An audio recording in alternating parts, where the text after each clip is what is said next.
England debutant Jack Connor came off the interchange bench to inspire his country to a 36-18 win over New Zealand in their historic test at Mile High Stadium on Sunday, 6 a.m. Australian Eastern Standard Time.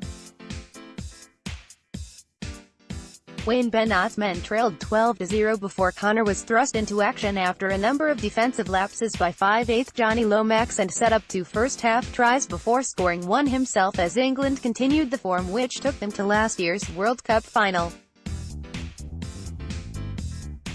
Connor, who usually plays centre for Hull FC, was intended to replace John Bateman about 10 minutes before halftime but was thrust into a play-making role and he eased the pressure of halfback Gareth Widdop, who landed 6 goals and had a hand in 2 tries. Lomax took a knock and I knew I had to step up, but Gaz Widdop played a massive role for me in creating space and helping me with things, Connor said.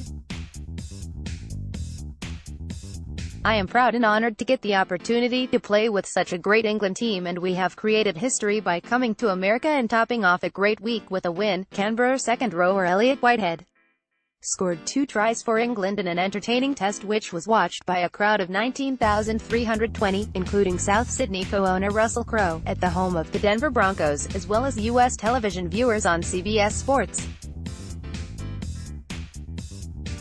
The impact of playing at altitude was noticeable and the England players adapted better to pile on 6 tries to 3 after the Kiwis had dominated the early stages. We were struggling and they were playing all over us, Bennett said. But they worked through that and at the end of the day it didn't become an issue for them. New Kiwis coach Michael Maguire said AEST had let his team down after their impressive start. Moments in test matches change games and we kicked it dead 3 times, Maguire said. We didn't need to put so much pressure on ourselves. We need to get that right blend of footy and we will challenge. The crowd were still coming into the stadium up until halftime as American fans are used to arriving late because most of their sports go for much longer than 80 minutes. Those who were there before kickoff saw Isaac Luke lead the haka for New Zealand and 2 botched national anthems before a gripping contest featuring some big hits from the forwards and expansive play from both teams. There were also some bizarre moments due to the altitude, with Luke kicking the ball over the dead ball line on the full from the opening kickoff of the match and again in the second half, while winger Jermaine Isaaco did the same thing. Widdop landed a 50-meter penalty goal with ease after Isaaco's 55th minute mistake, while there was limited kicking and general play because the teams didn't want to risk kicking the ball dead. The Kiwis started the better and played an attacking brand of football in their first test under Maguire, while forwards Martin Taupau and Nelson Asofa Solomona kept the crowd entertained with some big hits in the opening minutes.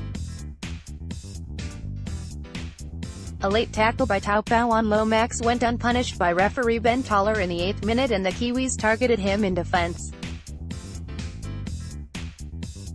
Halfback Cody Nikarima easily pushed Lomax off and drew England fullback Stephen Ratchford to put centre and Masters over for his first test try in the 10th minute.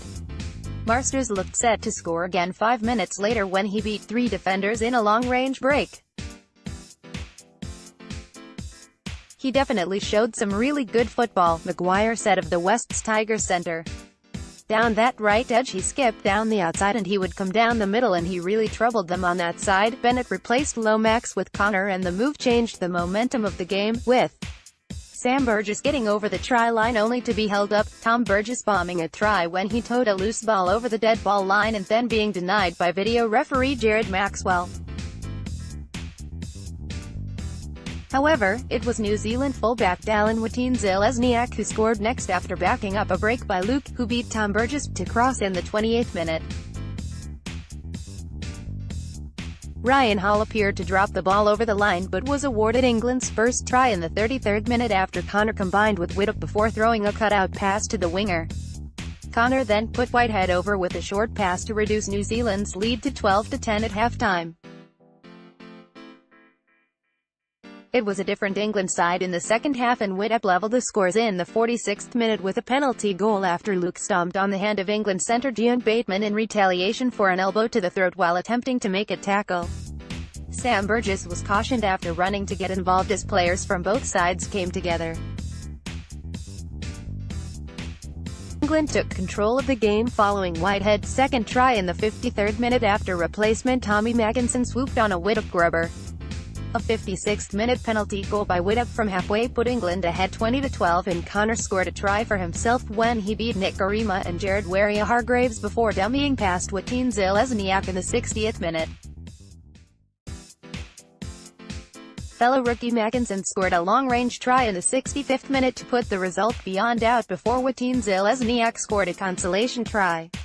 The only injury of note from the match was Kiwis second rower Raymond Faitala Mariner, who suffered a broken hand.